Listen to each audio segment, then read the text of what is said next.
Theater of the Mind. The home stretch is finally upon us. Here in the central Midwest, the season is finally breaking and letting the cool fall weather creep its way in. I'll be happy when the leaves finally change. For right now, I'm just satisfied the damn St. Louis humidity is starting to break up. Not there yet, but starting to. Autumn. Best time to be alive. And for the haunter community, it's mad dash time. Trying to balance work and haunt building is challenging in general, but in October, when the time left is measured in hours, this is the time when some critical decisions need to be made. Better sooner than later. Identify which track you're on. Track A, ideal and better than planned. B, right on schedule. Or C, salvage what plans you can and make the best of what you know you can definitely finish. The longer you wait, the tougher it is to dispense with those scenes or props that just won't gel with the master plan.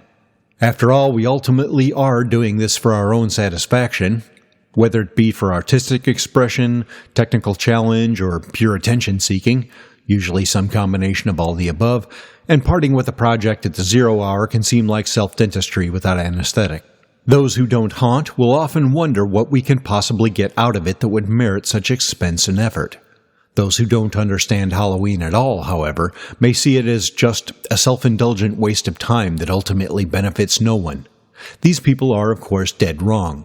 But do we ever stop to really think about what all we really offer with the presentation of our dark little creations? We get so wrapped up in the creative side of this great exchange, the haunt itself, that we can lose sight of the other side, the audience. What is it that they're looking for? What do they really get from us? What is it that you, the haunter, bring? The answer would seem obvious. Scares. People go to haunts for the same reason they go to horror movies. They want to see something scary. Some do it as sort of a dare. They're certain that their nerves of steel are unshakable, and they want to see the artist try to frighten them. Sort of a, think you can get me to jump? Let's see what you got kind of thing. These are the ones with something to prove, maybe to themselves or maybe to others. The latter group can often be the most fun because their defiance may be little more than false bravado, concealing a deep unease. Many of them will crack spectacularly with the right scare, much to the enjoyment of their companions. Others pretty much know they frighten easily and go knowing full well that they're going to be screaming themselves hoarse and jumping out of their skin at every gag that comes their way. But they love that. These are the adrenaline junkies. The Halloween equivalent of people who bungee jump or seek out the biggest, baddest roller coasters. The fright for them is a thrill, and their jumps and screams are a catharsis for all the pent-up stress that everyday life has layered upon them. But is there anything else besides scares? Well, actually, yes. For example, one of the things that I hear the most besides screams at the haunt where I play is laughter. Think about it. When you go into a haunt and get successfully scared, it's actually kind of funny afterward. After all, there is no actual threat, so every moment of contrived fear is, in itself, a kind of elaborate and twisted joke. Haunters and actors who focus on trying to keep people frightened and stressed, subjectively negative emotions, without some humor to relieve the tension, are missing half the fun. But those haunters are a rarity, at least among the home haunt crowd. Just about everybody I know who's into this tries for a good mix of both.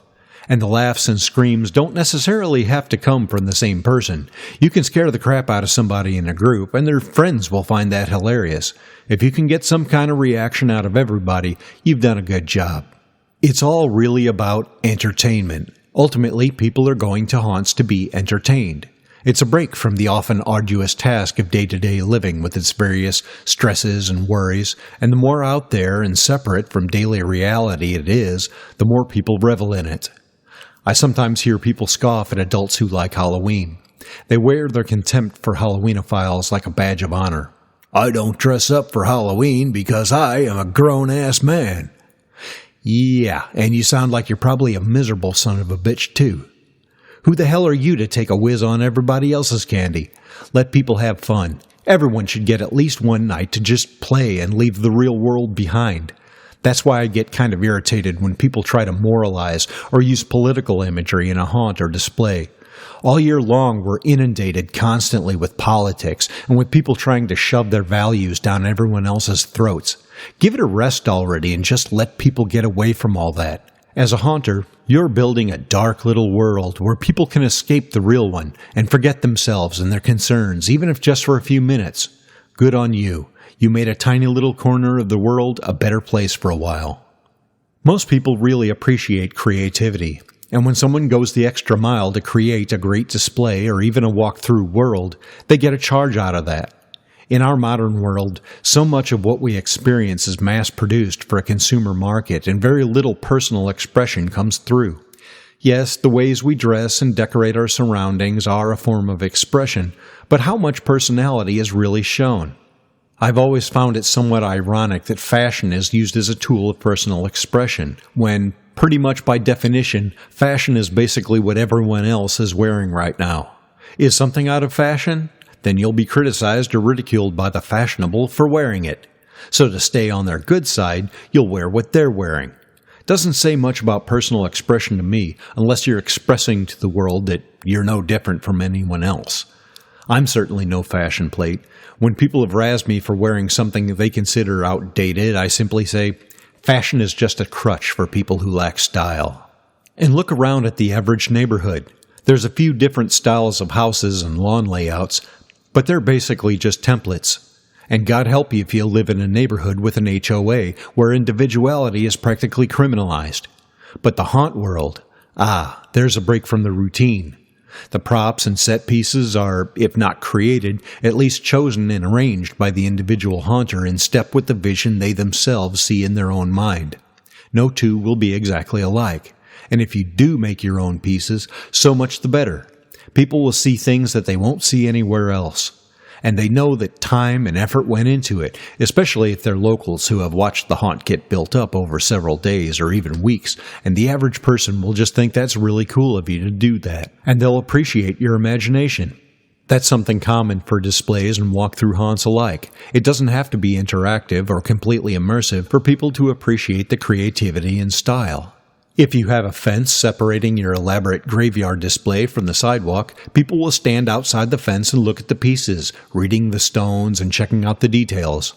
That's one advantage, by the way, of static displays above walk-through haunts. Careful attention to detail won't be lost because people won't have to move past them. They can hang out and take it all in. Design junkies can really shine in building a good static display. That's something I see every year at the Blackford Home Haunt where I play. The cemetery scene in front of the house is separated from the sidewalk by a graveyard fence and pillars, and people would cluster up there just to look at it. Or they'll stand in little groups in the driveway where the queue line forms without actually getting in line because they want to people watch, especially to catch the reactions of people leaving the haunt, or to watch the roaming actors, like me, mess with the people in line. If they're locals, which most of them are, they'll hang out waiting for people they know to show up, and they'll stand around talking and laughing and just having a good time. The queue line in front of a pro haunt has a different sort of feel. People paid money to be there. They're waiting for what they paid for. And they may have come from all around the region, so they're basically strangers, and there isn't much interaction between people that didn't travel there together. That's not necessarily the case all the time. It's just an observation I've made at pro haunts I've been to. The home haunt has a different dynamic. The casual, more local nature of it just lends itself to more socializing. Leslie Bannatyne, author of such books as Halloween Nation and Halloween, an American Holiday and American History, has stated that Halloween differs from other holidays because instead of centering around the family, it actually centers around the neighborhood. Kids who never meet the neighbors will meet them at their doorsteps when they're trick-or-treating.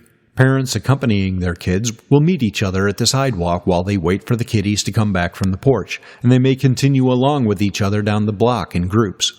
And of course there's the aforementioned crowds clustering in front of the haunts. The haunt is sort of a neighborhood nexus point, a hub if you will, like a little haunted town square during a mini festival. Drunks and troublemakers aside, of course, they're going to be a problem at any gathering, unfortunately. But there's something to be said for any creative outlet that brings people together in the spirit of fun. And, of course, if someone really wants to bring a tangible contribution to the table, nothing beats a charity. A lot of home haunts integrate a mini food drive into their festivities, collecting canned goods and other such donations for local food pantries and shelters. Of course, to do this properly, one must advertise this in advance, mentioning it in local newspapers and posting advertising flyers in public places like grocery stores, as well as prominently posting a sign in the front yard sometime before the big dance. At the very least, notice should be up during the entire time the haunt is being constructed. Otherwise, no one will know to bring any donations until that night, and few, if any, people will actually leave to go get something and come back. I mean, I know I always carry around an extra can of pork and beans when I go walking around anywhere, but not everyone will be so prepared. Even if you only get a shopping bag or two worth of food donated, your local shelter or pantry will love you for it. And if you have any Jack Chick fundamentalist types in your area that would like to make trouble for you celebrating such an evil holiday, doing your part to charitably feed the hungry and otherwise help the disadvantaged will give you some strong moral leverage in the public eye and make them look callous and out of touch if they choose to harass you. Something to keep in mind. So as we go into crunch time getting that haunt ready for the big dance, take a breather from the building madness from time to time and spend a moment or two looking at the big picture. Not just the haunt itself, not just your vision, but the other side of the equation as well. What do you bring? What do you provide? Chances are, it's more than you think. From the Theater of the Mind, I'm Revenant, and you're listening to Hauntcast. Let the creatures growl and the spirits howl, and when the shadows call, answer them as kindred souls and echo their dark greetings to all who walk in the darkness of this night of nights. Keep that ghost light burning, and above all, happy Halloween. I'm going now. Heaven help you. Please like and follow the podcast. Stalk us on Instagram, Facebook, and YouTube. Links in the description. And help us by sharing Hauntcast with all your haunted Halloween brethren. Until next time, stay scary.